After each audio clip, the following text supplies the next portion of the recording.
Përshëndetje mi që jemi këtu përsëri bashkë me mu, me Enesin. Du ju them vetëm diçka, që ju ta dini mirë që po flisni me mjeshtrin, po jeni pisa të gjithë. Nuk më gjot mu, ju e gjeta të gjithë rezultatet e ndeshjeve e keni të vitja kalum, ju thash. Interi do kaloj. Del barazim, thash 1-1, doli 2-2. Okej, rezultati nuk e gjeta perfekt. Realin thash, nëse jep shkëndija Reali, atëherë po. Reali zboni asin goditje. Dhe thash, po dha shkëndija, atëherë do e kthej. Nëse s'jep shkëndija, nuk do e kthej. Dhe thash, Aston Villa s'duhet në nglerësu, ishte gati t'u kalu. Edhe Dortmundi, vetëm Dortmundi se gjeta e vërtet. Nuk e prisë Barcelona na aq dobët e talente atë. Gjithsesi do futemi specifikisht në çdo ndeshje, edhe do diskutojmë totalisht për çdo pikë ndeshjes të 4 ndeshjes në Champions. Edhe pastaj do them kush mendon se si do jetë finalja, mendimi im. Tash, radh parë do fillojmë nga ndeshjet e të martëve, që ishte Aston Villa me Parisin. Siç ju thash edhe më para, të episodi kalon, kush e ka ndjek, e ka vënë re që unë e kam thënë që është Emeria trajner.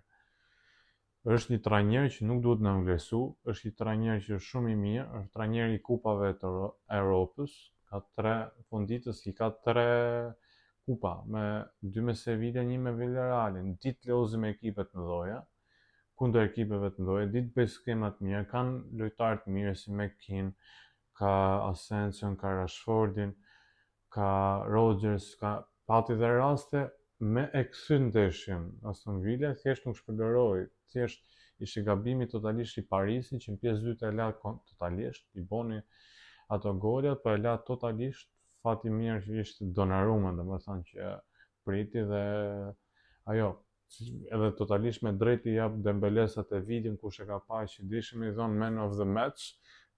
Dembeles po edhe nuk pa e pranonte. Në fund ditës ka drejt sepse nuk ishte ai, nuk bon asgjë thot. Ishte Donnarumma, boni 2-3 pritje vendimtare që mund të ishte totalisht ndryu loja komplet, edhe nuk dëshirshim një Paris, po mund të shifshim dhe një Aston Villa gjysmëfinale. Gjithsesi, ideja është tjetër është këtu.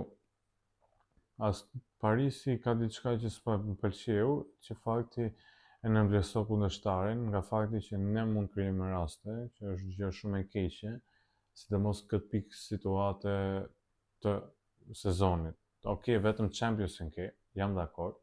Ke vetëm Championsin, nuk ke asnjë problem tjetër. Kampionatu se kup, je totalisht i lirshme, po pritet çik ka diçka që duhet me net më i fokusuar në ndeshje të tilla, sepse po tik nga durët. Edhe nuk po e merrte vet fare, nuk po e merrte fare veten Parisi.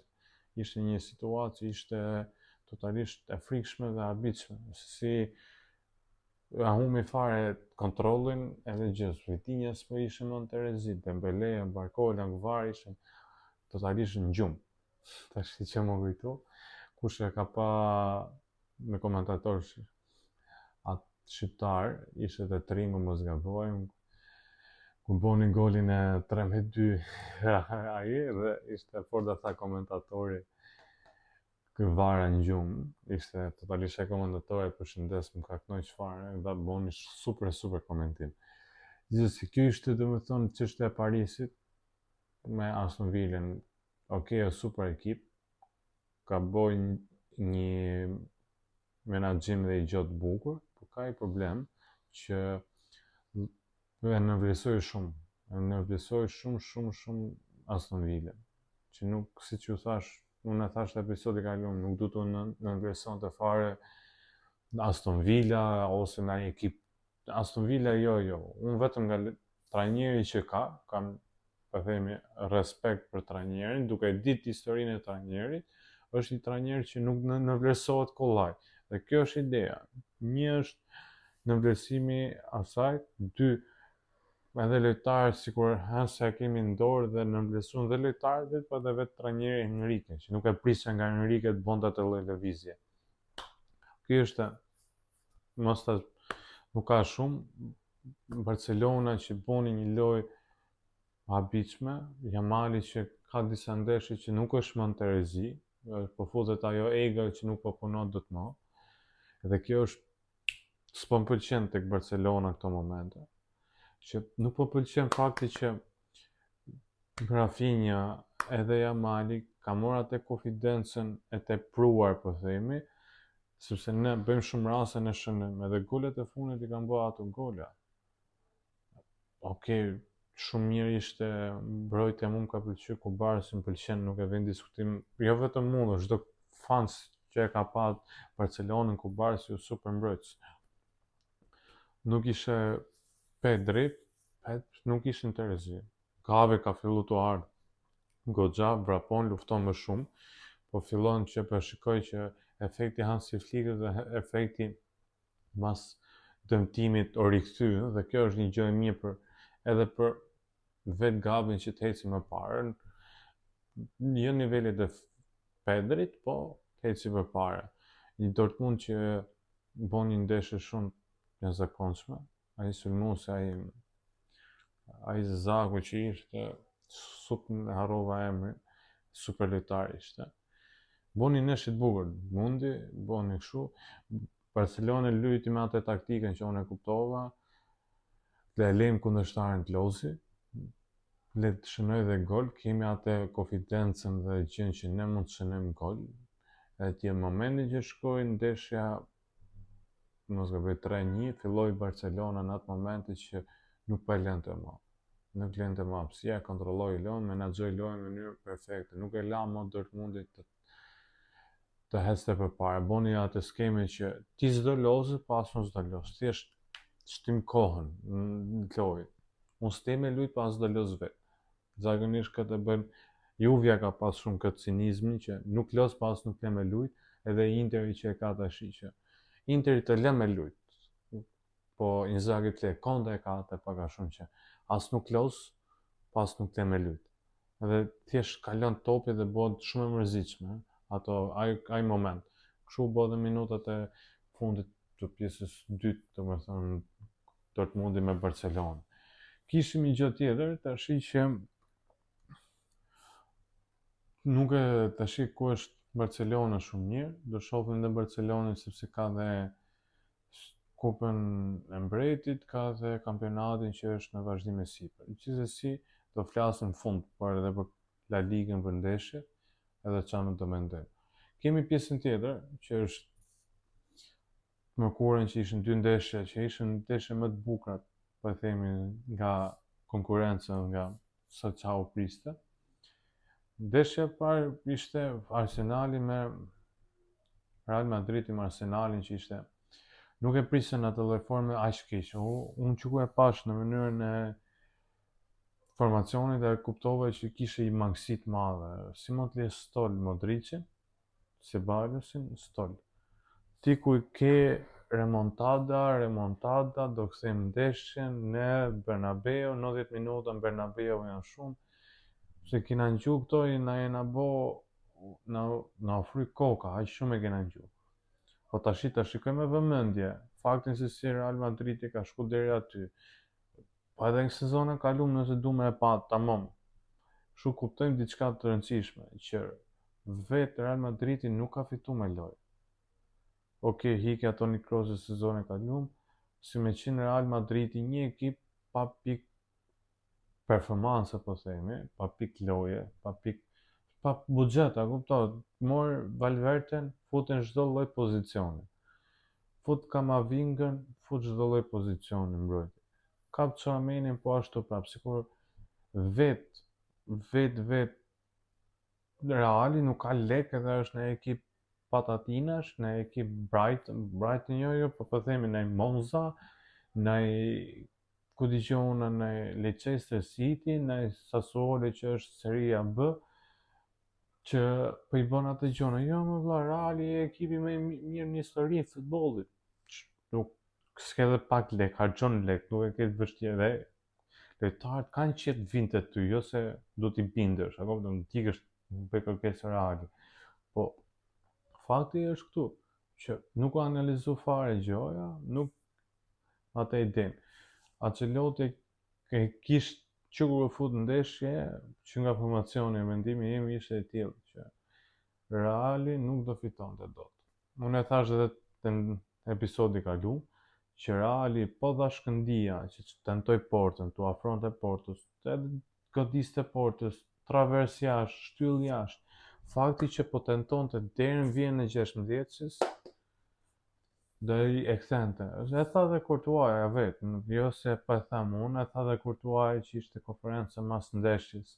Tha, ne tentuam u bon krosa gjatë, që ishte gabim. Tha, po nuk ishte një Jozelu, thonde, që shënante. Që nuk kemi i pyk funditës. Edhe ai që të shty topin të 16-s, që të bëj atë ping-pongu me shty topin të portieri, ta godasë. Nuk u një goditje boni Reali në port, një goditje në 90 minuta. Është e frikshme kur mendon gjithë ato emra, përmenim emra të gjithë. Rodrigo, Vinicius, Mbappé, Diaz, Bellingham, Tchouaméni, Camavinga, Valverde. Përmend këto emra, duket ky ekip, ky do fitoj, do dominoj edhe 10 vite tjera. Po jo. Kur nuk ke një lojë, nuk ke një pozicionim Vini, fakti që për kapim të Vini donte me rrejt 3 lojtar për herë. Vum re, 3 lojtar për herë donte me rrejt. Vini është shumë i mirë 3 një lojtar, jo 3 për herë. Priti qik. Është super, ka talent, ka gjona, tashi filloi ai, sepse nuk kanë punëtor, brazilian është funditës. Edhe brazilianët e kanë këtë gjë, një moment që fillojnë, nuk i shko ajo e vetë në fillim, fillojnë e lëshojnë, kapin atë, përnë ato qife, gjonat, jo po filloj të anku. Talentin e ka, është për Real Madrid, nuk e vjen diskutim, po kur filloj qash, e fillon nuk punon, jo po pa drejtësi për topin e artë, edhe do e bëj edhe 10 herë tjera e pam, më kupton, se qatë u bë 10 herë. Tani, shohim nga Arsenali. Ti me Arsenalin si ka mundësi që të lozësh ti në një ekip që mbrojtjen e ka blin. Kishe 78 ndeshje, pa 79 me gjithë këtë, që nuk kanë të më shumë se 2 gola. A kuptoj ti që do thotë që mos hash më shumë se 2 gola për 78 ndeshje, që mbrojtje është, mund të kesh hongër vetëm një gol, edhe mëse mund të ketë dalë barazme, ose mund të jetë rap. Vetëm një gol ka hongër, po do të thotë shumë kjo.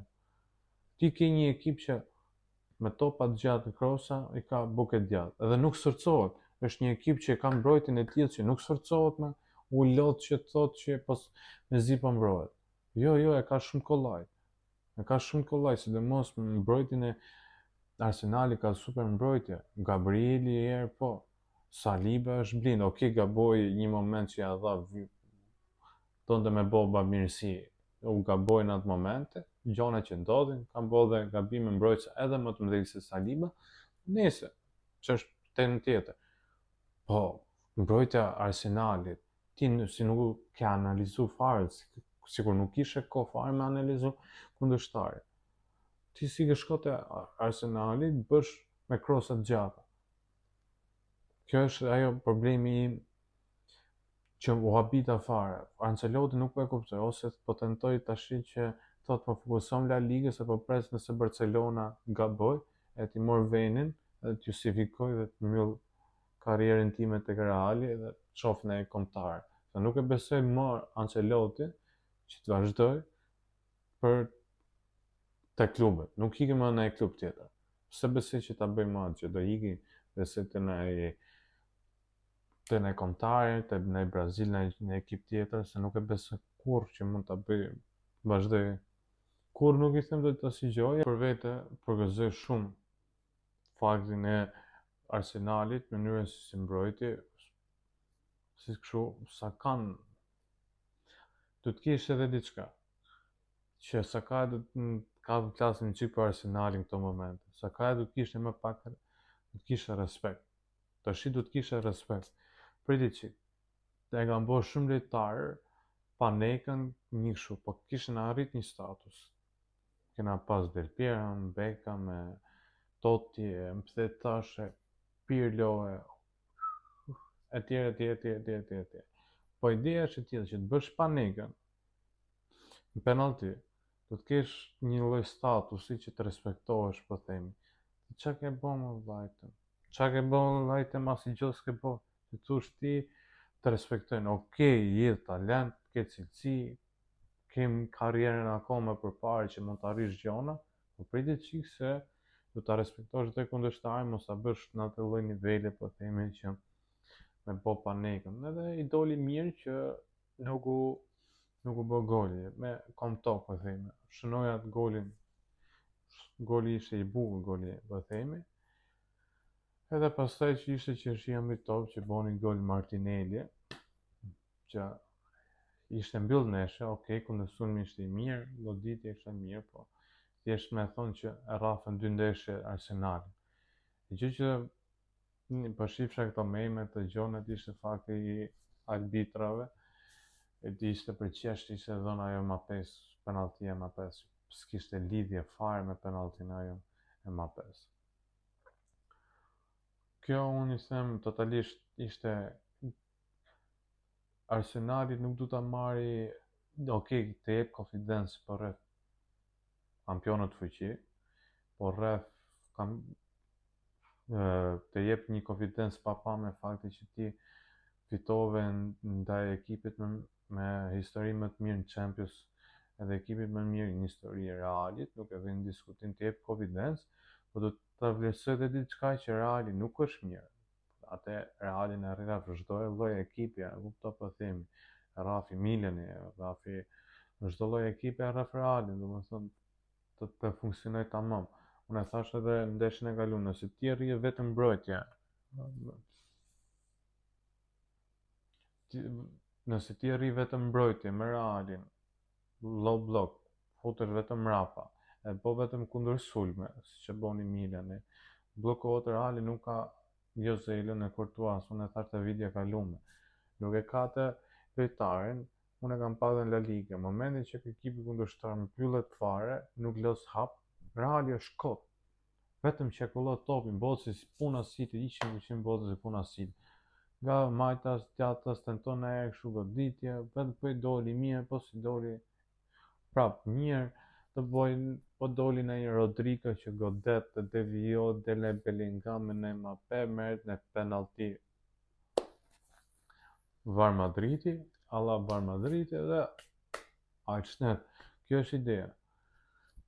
Perezin ka dashur se këtë sezon mos harxhonte më në legë dhe nuk pagoi arbitrat, kështu që kaloi dhe Arsenali. Arsenali do të jetë me konto, ka një kundërshtar fort që Parisi, do ta analizoj mirë, kam besim te Arteta, që mund të bëhet një ndeshje e bukur në gjysmëfinale, po do shikohet edhe dëmtime deri atje, sepse i thënë ka ići kohë derisa të vi ndeshja tjetër, kështu që më ndodhi ndonjë dëmtim, më ndodhi ndonjë ndryshim gjës.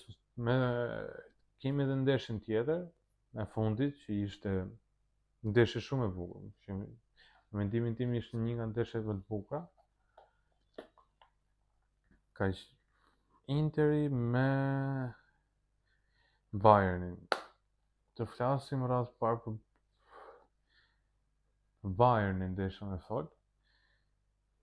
Kompania nuk është një trajner për mendimin tim për nivelin e Bayernit, është si puna modës për rri çik si e modë xhaketa.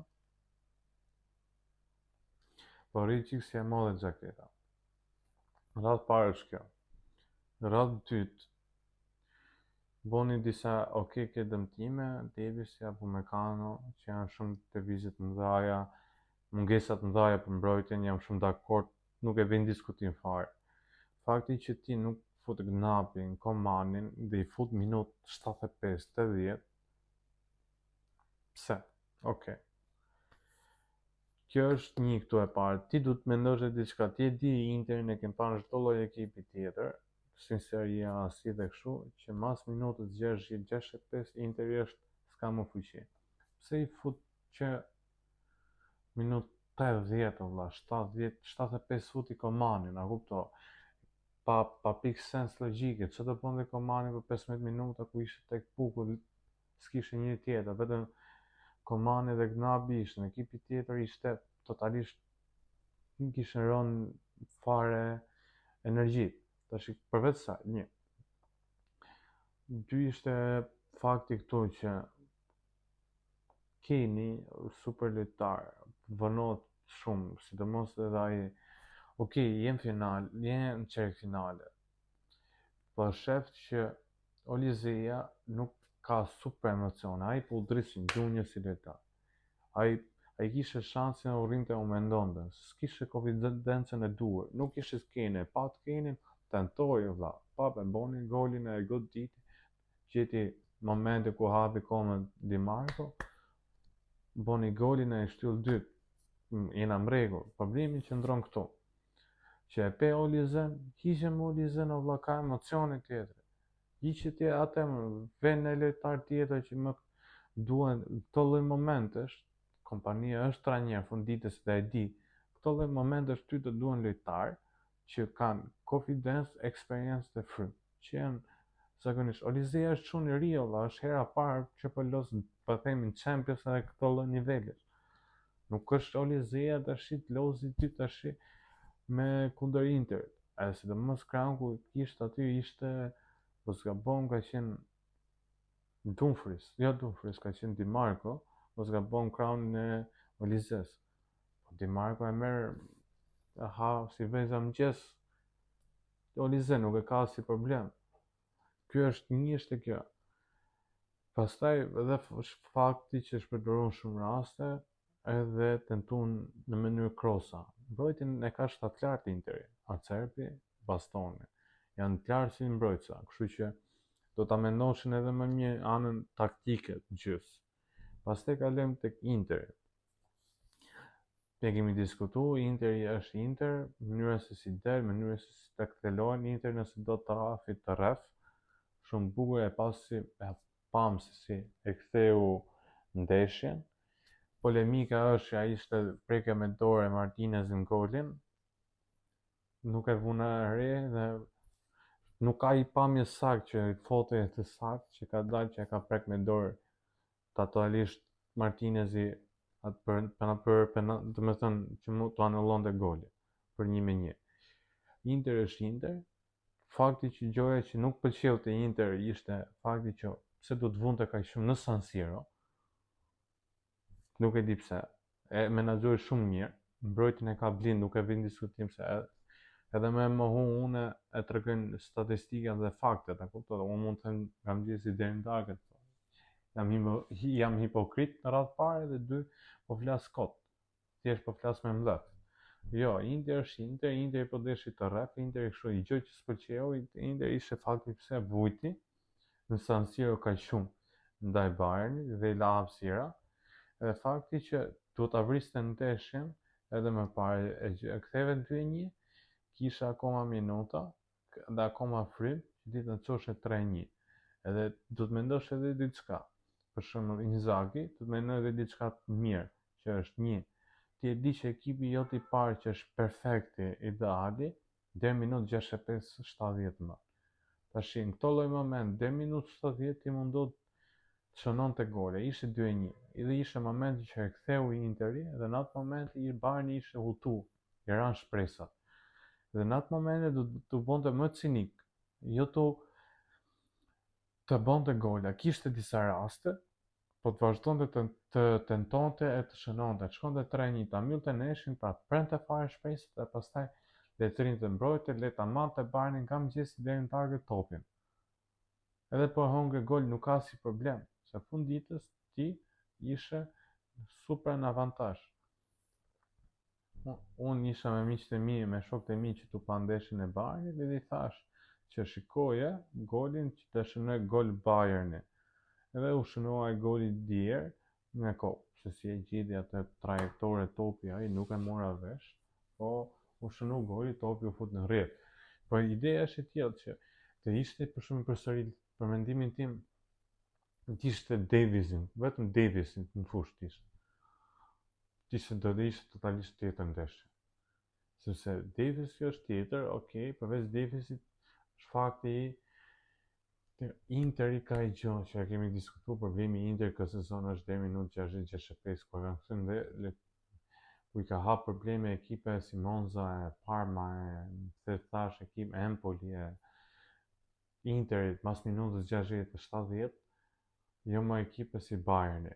Mund fakti që gabimi kompanisë ja rras më shumë, ja fos më shumë kompanisë fatur si gabim që ti e di kundërshtarin, deri minutë 60 los, pse nuk e përdorja në avantazhin tat këtë dobësi po themi, këtë mangësi që ka ekipi kundërshtar. Interi bravo i qoftë, me fat me qyll funditës, o dha, ai doli, është gjysmëfinale, super mirë. Kemi tash gjysmëfinalet që janë Arsenali me Parisin, edhe Barcelona me kemi Barcelonën me Interin edhe Arsenalin me Parisin. Tash Arsenali me Parisin, unë nuk është një ndeshje shumë e bukur. Arsenali është shumë e mirë mbrojtje, Parisi është shumë mirë sulm. Arsenali që mund t'i jap më shumë përqindje nëse do kishte një sulmues pyk po themi, po nuk e ka atë pykën që mund bëjë shënoj gol. Do shikohet varet se si merr ndeshja, po është një gjysmëfinale, mund ndodhi ç'a ndodhi, po unë më shumë përqindje i jap për shkak që fitoj Parisin në këto momente, si dihet mund të kthehen lojtar të Arsenalit, mund të ndodhë në një lojtar të Parisit edhe ndryshojnë situatat, po momentalisht unë shoh më shumë përqindje, mund të jap 65%, 60% më saktë Parisit dhe Arsenalit 40%. Mos ta nënvlerësojmë dhe Arsenalin dhe lojën e Arsenalit. Keq mirë Arsenali bën një lojë, fiton, merr atë fitoren e vet edhe është i gëzuar funditës, a kupton? Mos ta nënvlerësojmë dhe Arsenalin. Kemi tash edhe Parisi është Paris, funditës, kështu unë prandaj them 60% është Parisi, 40% është vetëm se Arsenali. Tash kemi diçka. Unë du dhe mendimin e juaj, se ç'a mendoni dhe ju për gjysmëfinale se si do dalin. Kemi Barcelonën me Interin. Barcelona, mangësinë e Barcelonës e ka armën më të mirë Interi dhe dobësinë e Interit e ka armën më të mirë të Barcelonës. Prandaj do jetë një ndeshje shumë interesante dhe lojë stratege do jetë me mendimin tim se si do luhet ajo lloj ndeshje, sepse të dy ekipet e dinë shumë mirë ku janë mangësitë edhe ku janë dobësitë e secilit edhe kundërshtarët e vetës. Arma më e mirë e Interit është dalja shpejt edhe topat e gjatë që kështu. Edhe linja e parë që los Hansi Flicku me Barcelonën, ta bësh me Interin atë lloj, Interi ka buke djathtë dhe del shumë shpejt dhe del shumë mirë, sepse ka shumë të mirë me dal Interi në atë lloj skeme që bë Barcelona. Por arma dobët e Interit është vertikalizimet, topat e gjatë shpejta. Nëse los hapur deri diku Interi, Barcelona do ketë shumë kollaj dalje edhe të bëjë. Aty e ka problemin Interi. Ky është Interi, po themi problemi i Interit. Ajo kë shoh më shumë unë, nëse kapim të kjo pjesë, kë shoh më shumë unë që dali, unë shoh Barcelonën, them drejtën, unë e shoh përsëri 55 me 45, është shansi i Interit, nuk do të nënvlerësohet Interi, as Inzaghi si trajner, po dhe Hansi Flicku është trajner gjikant dhe super trajner, kështu që edhe Hansi Flick nuk do nënvlerësohet, do shikohet në të ardhmen. I gjë që unë do sugjeroja po themi Inzaghit është që nëse Inzaghi sakrifikon një mesfushor dhe e din shumë mirë ai që nëse ti bllokon Pedrin 100%, mesfusha e Barcelonës vdes. Edhe nëse ti sakrifikon Mkhitaryanin ose një lojtar çfarë do në lojë dhe ti do ndjekësh këtë lojtar në çdo moment, aty ka një shans shumë të madh. Po Barcelona do përdori dhe Hansi Flicku e di që deve re faktin në problemin e Interit që ka deri minutë 65-70 që më pas lodhet. Në momentin që e di këtë gjë, besoj se është një ekuacion me shumë variabla për mendimin tim, sepse ka një pozitivitet, janë dy trajnerë mëdhenj dhe është një gjysmëfinale shumë e çuditshme dhe e bukur për mendimin tim, do bëhet për mendimin tim do jetë një gjysmëfinale jashtëzakonshme që do bëhet një lojë shumë e bukur. Unë besoj se në finale do shohim një finale kam besim të Arsenali, edhe pse Parisi bën lojë më të bukur, më pëlqen të Parisi të ikte në finale, për mësim për ma pen po themi, po kam shpresa që Arsenali do ikë në finale, me Barcelona do jetë Barcelona me Arsenalin në finale. Ky është mendimi im për Championsin. Shkruani komente dhe juve se ç'a mendoni, kush do jetë finalja, a do kaloj dot Interi ose jo, ose Parisi, si mendoni kush do jetë finalja që do shikojmë finalet në Championship këtë sezon. Tashi kjo ishte për Championsin që diskutuam, që folim rreth Championship. Kemi edhe ndeshjen tjetër, kemi fundjavën, kampionatin.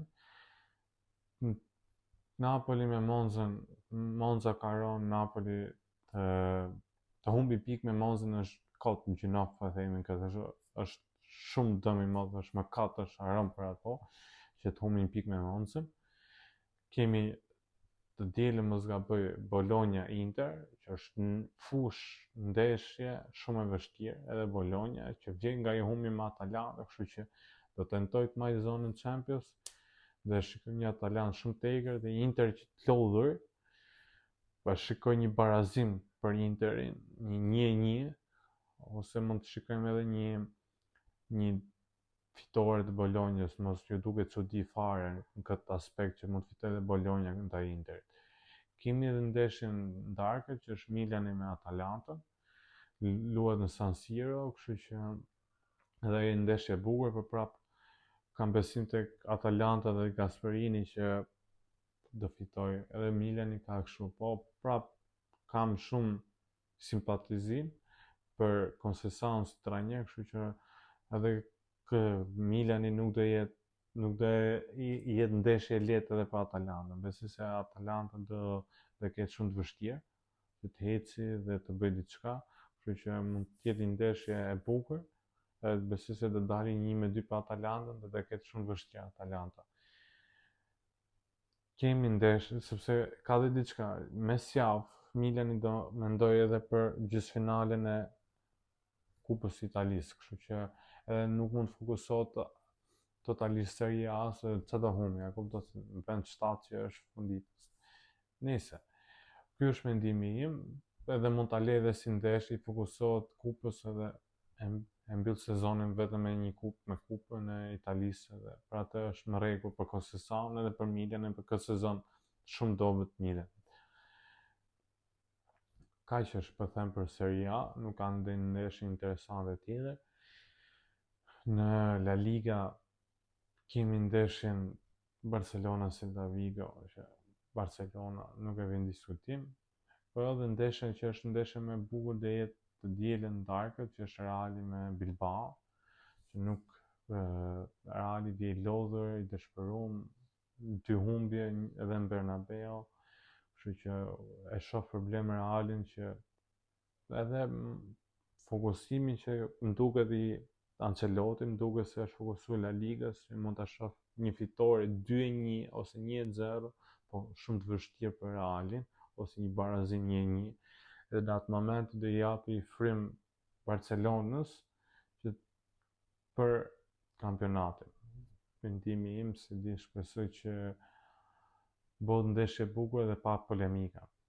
Në Premier League do ka ndonjë ndeshje specifike bukur, përveç bukur interesante është vetëm Aston Villa me Newcastle-in, që luhet shtunën pasdite, dhe ajo është ndeshje shumë e bukur sepse është Aston Villa që do të tentojë të futet, të vazhdoj për Champions dhe është e lodhur.